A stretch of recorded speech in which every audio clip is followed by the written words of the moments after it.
Bulletin का बाकायदा आगाज करें और आपको बताएं मानसून बारिशों का आगाज। दरिया शनाब में पानी की सतह में मुसलसल इजाफा।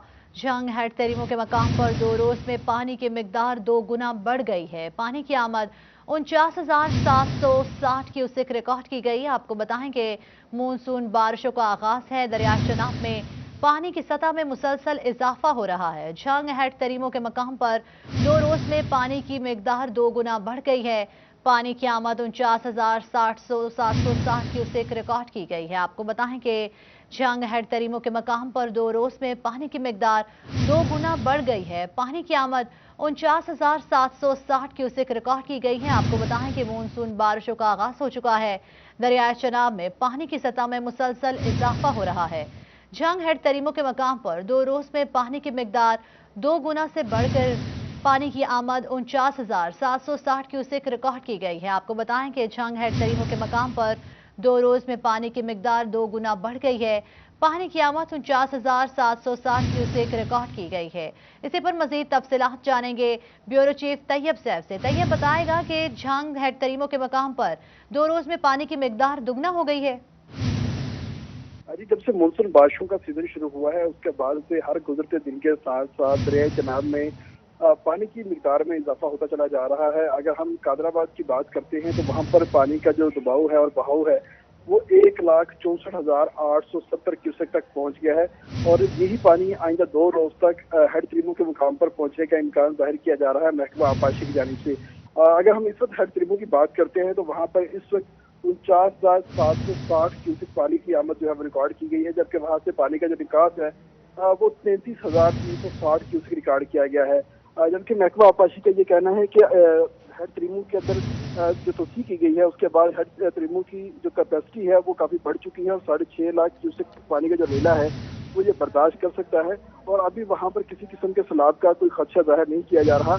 अगर पानी 1 लाख क्यूसेक की मिकदार से बढ़ेगा तो उसके बाद हम जाहिर कर सकते हैं निचले दर्जे का सैलाब वहां पर आया हुआ है, लेकिन इस वक्त 49,000 क्यूसेक पानी की आमद रिकॉर्ड की गई है जिसकी वजह से तमाम एरिया महफूज करार दिया गया और किसी किस्म का सैलाब का खदशा जाहिर नहीं किया गया। जी, किसी किस्म के सैलाब का खदशा जाहिर नहीं किया गया। बहुत शुक्रिया आपका तफसीलात से आगाह करने के लिए। आपको बताएं कि मानसून बारिशों का आगाज। दरिया चनाब में पानी की सतह में मुसलसल इजाफा। जंग हेड तरीमों के मकाम पर 2 रोज में पानी की मिकदार 2 गुना बढ़ गई है। पानी की आमद 49,760 क्यूसेक रिकॉर्ड की गई है। आपको बताएं कि मानसून बारिशों का आगाज हो चुका है। दरिया चनाब में पानी की सतह में मुसलसल इजाफा रिकॉर्ड किया गया है।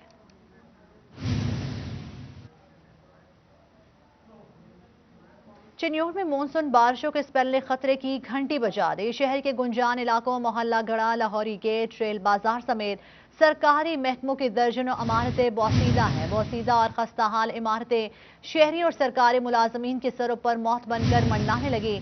इसी पर मजीद तफसीलात जानेंगे बाबर मुनीर से। बाबर बताएगा क्या कहना है शहरियों का।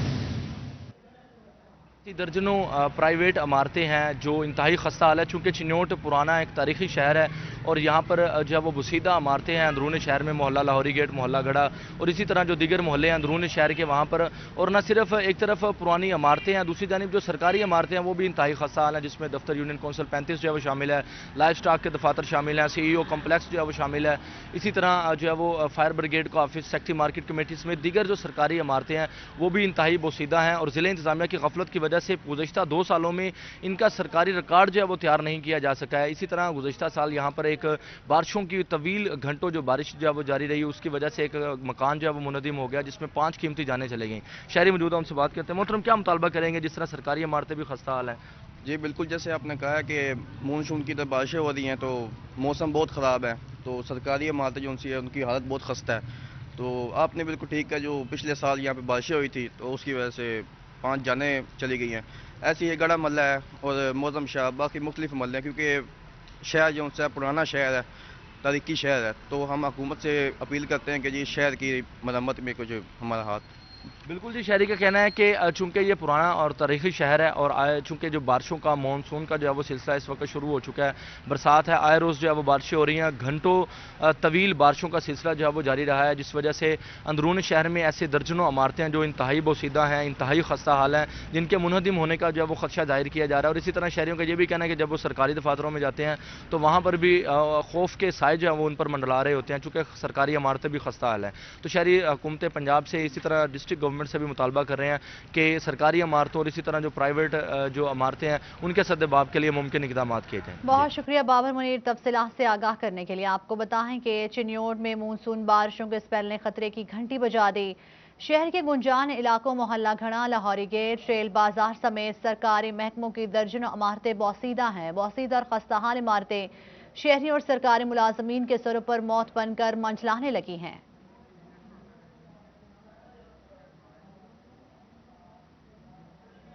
खसारे में डूबे वासा को तिनके का सहारा। वासा की बेसरो समानी ने इसे बेखारी बना दिया। निगाह से आपके लाहौर और मुल्तान से सेकर और जनरेटर मशीनें मंगवाना पड़ गई। क्या ये मशीनें सनदों के शहर की सफाई के लिए सूदमंद साबित होंगी या फिर शहरियों को इसी सीवरेज में से अजियत से दो चार होना पड़ेगा? आपको बताएं कि खसारे में डूबा वासा को तिनके का सहारा। इसी पर मजीद तफसीलात जानेंगे रमजान मिर्जा से। रमजान, तफसीलात से आगाह कीजिएगा। जी बिल्कुल, वासा इस वक्त फैसलाबाद के मसाइल हल करने में नाकाम दिखाई दे रहा है और ये भी नज़र आ रहा है कि वासा में मौजूद स्टाफ तो कम है ही, इसके साथ साथ जो मशीनरी है वो भी इस काबिल नहीं कि वासा फैसलाबाद जो है वो फैसलाबादियों के मसाइल हल कर सके। उस्मान, इस वक्त आपको दिखा सकते हैं कि वो इमदाद जो दीगर शहरों से मांगी गई थी वो इस वक्त फैसलाबाद में पहुँच चुकी है। मशीनरी स्टाफ समेत फैसलाबाद में मौजूद है। ना सिर्फ वासा मुल्तान का स्टाफ और मशीनरी, सकर मशीन्स और जेटर मशीन्स जो हैं इस वक्त फैसलाबाद में मौजूद हैं, तो उसके साथ साथ रावी रोड की सब डिवीज़न जो कि लाहौर वासा के ज़ेर इंतज़ाम है, उनकी मशीनरी भी जो है वो इस वक्त फैसलाबाद पहुँच चुकी है। और इन टीमों की जानिब से जो है वो फैसलाबाद में ऑपरेशन जो है उसका जल्द आगाज़ कर दिया जाएगा, जिसके बाद वासा फैसलाबाद जो है जिन मसाइल में गिरा हुआ है वो हल हो सकेंगे। लेकिन अफसोस की बात यह है कि हुकूमत पंजाब की जानिब से वासा फैसलाबाद को अभी भी खैराती इदारा बनाया हुआ है, जहाँ पर दीगर मेगा प्रोजेक्ट्स जो हैं वो बाहर से मिलने वाली इमदाद के ज़रिए जो है वो बनाए जाते हैं। तो इसके साथ साथ मशीनरी भी फैसलाबाद को नहीं फराहम की जा रही, और जो मशीनरी इस वक्त वक्ती तौर पर, आर्जी तौर पर फराहम की भी गई है वो भी वासा मुल्तान और वासा लाहौर से मांग तांग कर दी गई है, जिससे ये नज़र आ रहा है कि हुकूमत पंजाब और फैसलाबाद के पार्लियामेंटेरियन वासा फैसलाबाद को मुस्तहकम करने की बजाय एक खैराती इदारा या मांगने वाला इदारा जो है वो बना रहे हैं, जिसका मतलब एक ये भी है कि इस वक्त अगर बारिश होती है तो ये मशीनें जो हैं वो अपना काम करेंगी, लेकिन अगर दोबारा वासा फैसलाबाद को इन मशीनों की जरूरत पड़ती है तो कई दिनों इंतजार करना पड़ेगा। जरूरत इस अमर की है कि हुकूमत पंजाब वासा फैसलाबाद को मुस्तहकम करे और मसाइल को संजीदगी से देखते हुए उनको हल करे। रमजान मिर्जा तफसीलात से आगाह करने के लिए। पेट्रोलियम मसनूआत की कीमतों में रद्दोबदल के आफ्टर शॉक्स। पेट्रोलियम मसनूआत के बहरान के खदशात। फैसलाबाद में पेट्रोल की रोजाना तलब में इजाफा हुआ है। सप्लाई कम, पेट्रोल स्टॉक करने वालों ने मार्केट में मसनूई तलब बढ़ा दी। आपको बताएं कि पेट्रोलियम मसनूआत की कीमतों में रद्दोबदल के आफ्टर शॉक्स। पेट्रोलियम मसनूआत के बहरान के खदशात। फैसलाबाद में पेट्रोल की रोजाना तलब में इजाफा, सप्लाई कम, पेट्रोल स्टॉक करने वालों ने मार्केट में मसनूई तलब बढ़ा दी है। आपको बता रहे हैं कि पेट्रोलियम मसनूआत की कीमतों में रद्दोबदल के आफ्टर शॉक्स। पेट्रोलियम मसनूआत के बहरान के खदशात सामने आ गए। इसी पर मजीद तफसीलात जानेंगे अब्दुल रहमान से। अब्दुल रहमान बताएगा खदशात के हवाले से।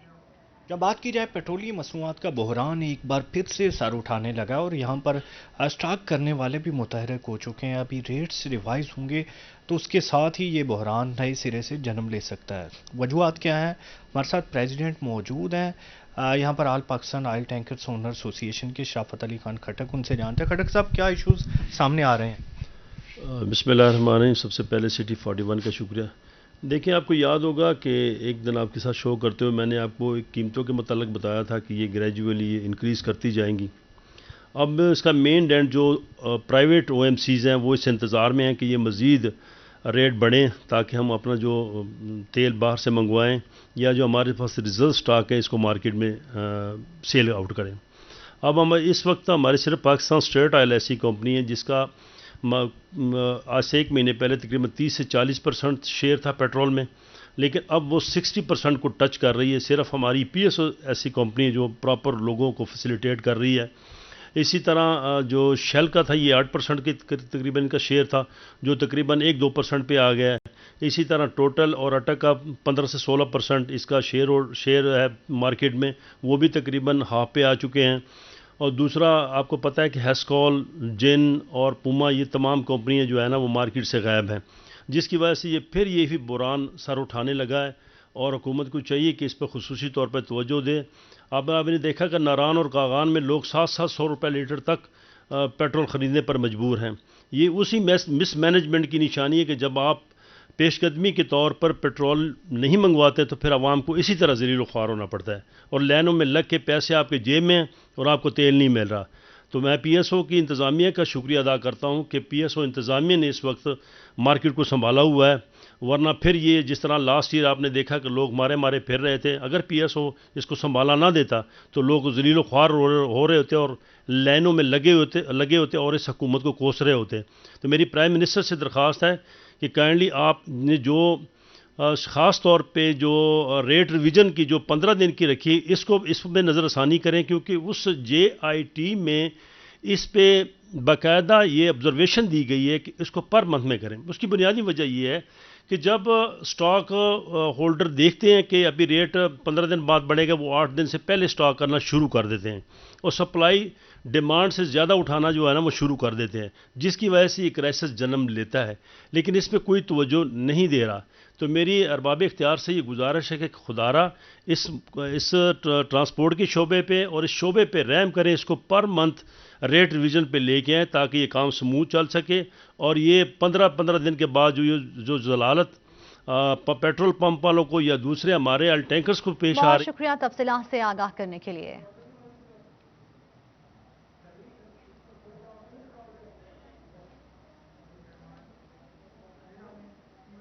तब्दीली आ गई, चैरिटी स्टोर्स पर सब्सिडी खत्म, गरीब और मुतवस्सित तबका महंगाई के पहाड़ तले पिस गया। आपको बता रहे हैं कि तब्दीली आ गई और इस पर मज़ीद तफसीलात आपको आगाह करेंगे। इस वक्त आपको बताते चलें कि पंजाब हुकूमत ने आवाम पर नया बोझ डाल दिया है। पंजाब हुकूमत ने मोटरसाइकिल और गाड़ियों की नंबर प्लेट्स मज़ीद महंगी कर दी। कैबिनेट कमेटी बराए खजाना ने नंबर प्लेट्स महंगी करने की मंजूरी दे दी है। मोटर कार और जीप की नंबर प्लेट की कीमत में 300 रुपए का इजाफा कर दिया गया। मोटर कार, जीप और कमर्शियल व्हीकल की नंबर प्लेट 1200 से 1500 रुपए कर दी गई है।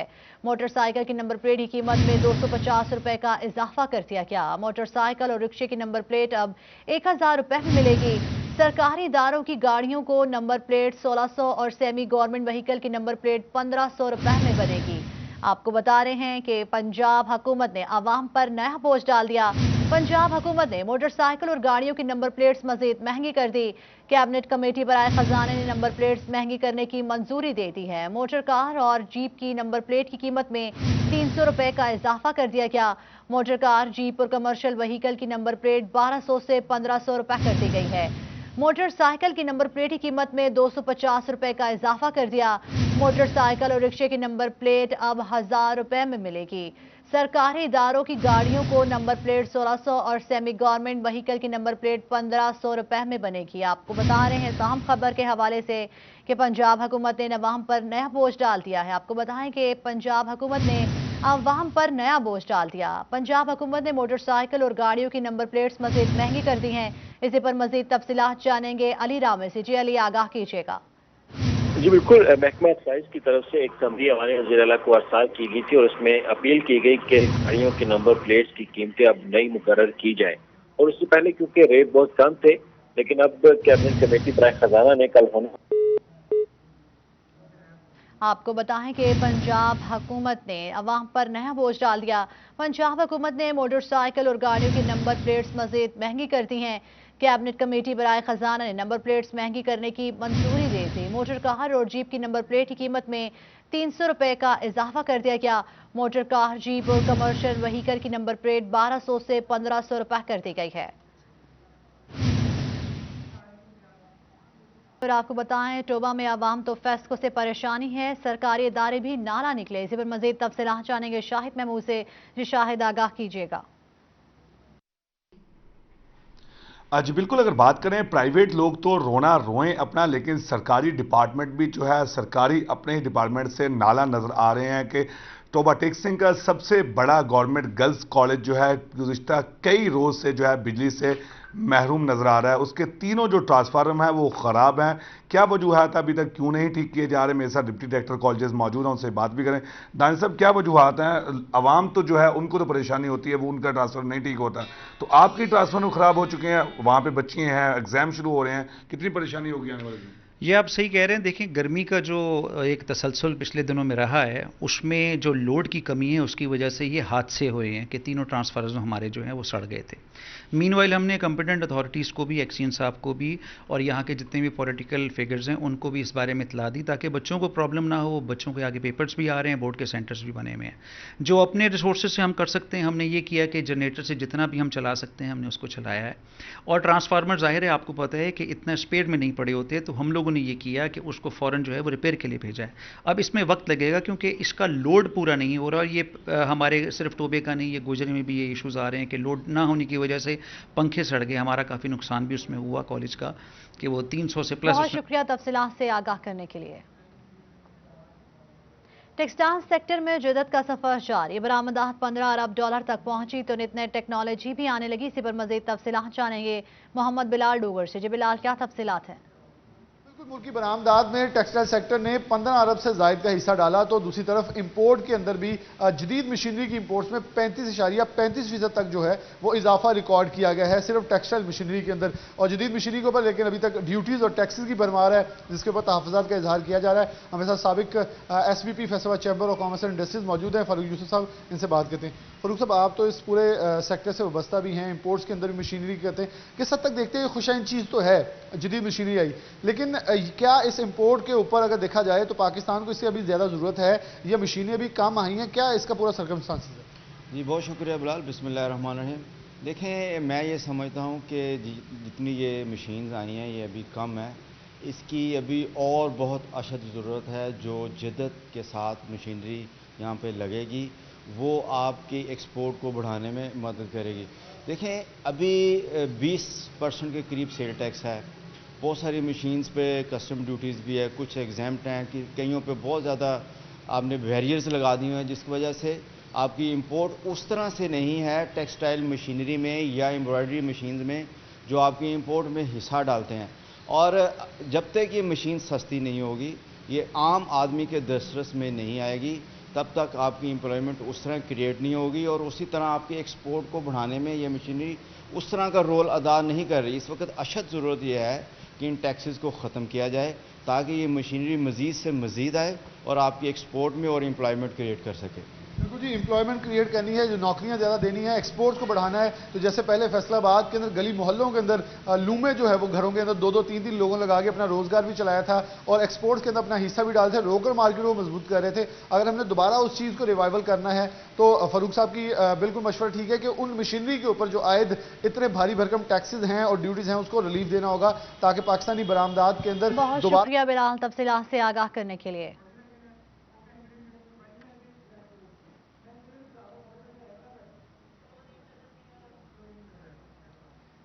और इसके साथ ही न्यूज़ स्टूडियो से फिल वक्त इतना है।